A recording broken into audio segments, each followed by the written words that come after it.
Okay, let's start with this. Imagine being ripped out of your home in the middle of the night, flames visible from your driveway, and having 60 minutes to decide whether to grab your family, your pets, or just run. This isn't a dystopian movie premise, it's what 22,000 Canadians just lived through. And here's what freaks me out the most: these wildfires aren't just breaking records, they're breaking the rules firefighters have relied on for decades. Let me explain why this isn't just a British Columbia problem, it's a wake-up call for all of us. First, let's unpack the numbers. 102 wildfires burning simultaneously? Half of them out of control? That phrase alone should make you pause. When experts use terminology like that, they're not just describing flames, they're admitting that our traditional methods of fighting fires are becoming obsolete. Think about it: entire towns being evacuated in a single night, helicopters grounded by smoke thicker than fog, and fires moving so fast they devour Manhattan-sized areas in hours. What does this remind me of? Video game bosses that cheat, except this is real life. Now, here's where my brain goes: why are these fires suddenly so unstoppable? The article mentions explosive fire conditions and bone-dry forests that crunch when you walk through them. But let's connect this to something bigger. Climate change isn't a vague threat anymore, it's the guy holding a blowtorch to our planet's rulebook. A scientist in the piece straight up says these infernos are the new normal, and I'm haunted by his quote about homes needing emergency kits ready to go.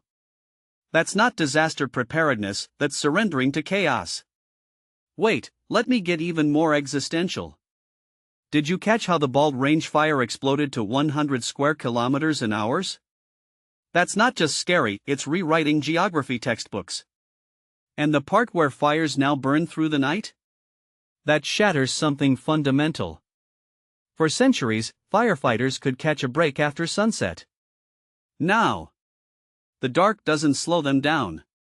If that doesn't scream we're losing the battle against nature, I don't know what does. But here's a twist I haven't heard anyone else mention: what if these wildfires become Canada's new season? Like California's fire season, that now lasts 365 days a year. The expert warning about fire years instead of summer flames? That's not a prediction, it's a death sentence for old ways of thinking. And let's be honest, when a province's premier compares a wildfire to a bomb detonating, we're not talking about bad weather anymore. We're talking about war zones being created on our watch. Personally, I keep circling back to Jennifer Pascoa's story, the family returning from the beach to see black clouds where their neighborhood used to be. That's the moment climate change stops being abstract. It's not melting glaciers or polar bears anymore, it's your kid's bedroom turning to ash while you're packing a suitcase. What terrifies me isn't just the flames, though. It's realizing that emergency management might soon mean choosing which cities to save and which to write off. Because if a fire can sprint 60 kilometers a day, and night vision helicopters are our best tool, how long before we're just out of tools? Let me leave you with this: the article mentions 10 helicopters fighting these blazes. 10. In an age of satellite technology and AI, we're still dropping buckets from the sky like it's 1985. Maybe the real story here isn't about wildfires at all, it's about humanity realizing we've built our lives on a house of cards. And the wind's picking up.